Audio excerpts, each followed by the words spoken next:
Para entender bien el rol de María, es importante que la entendamos, la abordemos como madre, como reina y mediadora. Si abordamos estas tres realidades, vamos a digerir un poquito mejor esto del misterio que tiene que ver con Santa María. Ella es madre, pero no es madre de cualquier hijo de vecino, es madre de un rey. Y eso lo convierte en la reina. Y por lo tanto, su mediación es especial ante su hijo, que es el rey. Entonces, vamos a ver cómo relacionamos estas tres cosas. Número uno, mediación. La mediación de Santa María no atenta contra la mediación de su hijo. Claro, si te esbozan el famoso texto de 1 de Timoteo, capítulo 2, versículo 5, ese que dice, hay un solo mediador entre Dios y los hombres, Jesucristo, hombre. Si tú tomas eso, una vez más, fuera de contexto, pues, ¿qué tú vas a decir? Bueno, ningún otro mediador. De manera que yo no podré mediar ni siquiera por mis hijos. Nadie más podrá mediar por mí. Entonces, pues, iremos todos directamente sin contar los unos con los otros, que sería no solamente atentar en contra de lo que dice la Biblia, según veremos luego, sino también sería atentar en contra de nuestra naturaleza humana, porque nosotros, naturalmente hablando, somos seres sociales y nos tenemos que relacionar los unos con los otros. La iglesia es una sociedad humana y divina en la cual nosotros nos relacionamos con Cristo y nosotros los unos con los otros. No podemos tomar los textos fuera de contexto, una vez más te lo hemos dicho. 1 de Timoteo, capítulo 2, versículo 5, no atenta en contra de la mediación nuestra. En primer lugar, la frase que utiliza San Pablo por un solo mediador, es heis. Perdona el tecnicismo, pero tú sabes que como católicos somos profundos. Y entonces pues tenemos que ir a las palabritas y si es posible al original griego koiné, que fue el lenguaje que se utilizó para escribir el Nuevo Testamento. Bien, en griego koiné, la palabra o el término uno solo es heis, que fue lo que utilizó San Pablo. San Pablo no utilizó monos, que es otra forma que tiene el griego koiné para hablar acerca de uno solo. El apóstol no escribió monos, el apóstol escribió heis. Escucha bien cuál es la diferencia. Si hubiese utilizado la frase o el término monos, estará diciendo la mediación de Cristo y ninguna otra más. Cualquier otra mediación atenta, daña. No hace falta. Eso es monos.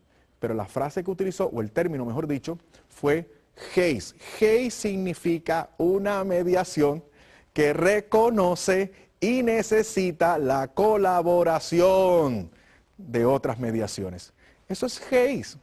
Claro está, esto está en perfecta consonancia porque cuando tú analizas el contexto ahora del pasaje o del texto que te cité, 1 de Timoteo, capítulo 2, versículo 5. Mira lo que dice el contexto. Cuando tú vas al primer versículo del capítulo 2 y vas al último versículo de ese párrafo, vas a ver que San Pablo lo que hace es todo lo contrario. Es una exhortación a que pidamos, oremos, a que intercedamos los unos por los otros. Es decir, lo que San Pablo está diciendo es, nosotros podemos orar los unos por los otros con toda confianza, porque nuestra oración llega, porque ya la brecha que nos separaba de Dios ha sido rota por Cristo, hombre. Ahora te das cuenta. Entonces la mediación de Cristo, o la mediación nuestra, no excluye, no daña, no damnifica, no es contraria a la mediación de Jesucristo. Por otro lado, el mismo apóstol Pablo no se puede contradecir, pues él pide constantemente que intercedan por él. Efesios capítulo 5, versículos 18 y 19, Romanos capítulo 15, versículo 30, Colosenses capítulo 4, versículo 3, Primera de Timoteo capítulo 5, versículo 25, Segunda de Tesalonicenses capítulo 1, versículo 11, Segunda de Tesalonicenses capítulo 3, versículo 1 y otros muchos textos más. Ahora, si tú quieres ver esto de la mediación de los ángeles y los santos en el cielo a tu favor y a mi favor, tú puedes ir a Apocalipsis. Lo vas a ver. Tú quieres ver a los santos en el cielo mediando por ti y por mí, tomando nuestras oraciones y presentándolas a Dios.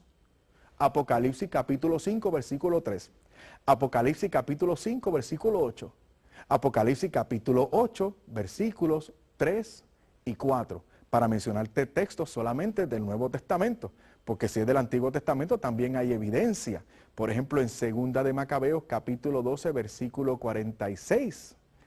En Tobías 12:12, y en Jeremías 15:1, además de otros textos en la Biblia. O sea, y te menciono los textos del Antiguo Testamento porque Dios juzgó bien, por ejemplo, el sacrificio que se hizo por los muertos en 2 de Macabeos, capítulo 12, versículo 46. Entonces, la mediación de los santos, y mucho menos la mediación de Santa María, daña, atenta contra la mediación de Jesucristo, sino todo lo contrario. Entonces, Santa María goza de una particularidad, su mediación goza de una particularidad, y es que ella, por ser madre, goza de una relación con el Hijo que no tenemos los demás. Ella es madre, decía, no de cualquier hijo de vecino, sino ella es madre de Jesucristo, el Mesías, el Rey prometido para Israel. Entonces, tienes que fijarte bien en esto, ella es madre de un rey. Y debemos tomar en cuenta que para aquella primera iglesia, Jesucristo era por sobre todas las cosas el rey. Aquella primera iglesia tenía una conciencia del rol monárquico del Señor, que nosotros lamentablemente tal vez hemos perdido. Pero en el Evangelio, al comienzo, capítulo 1, versículo 27, el ángel anuncia a un rey. Ella va a ser madre de un rey.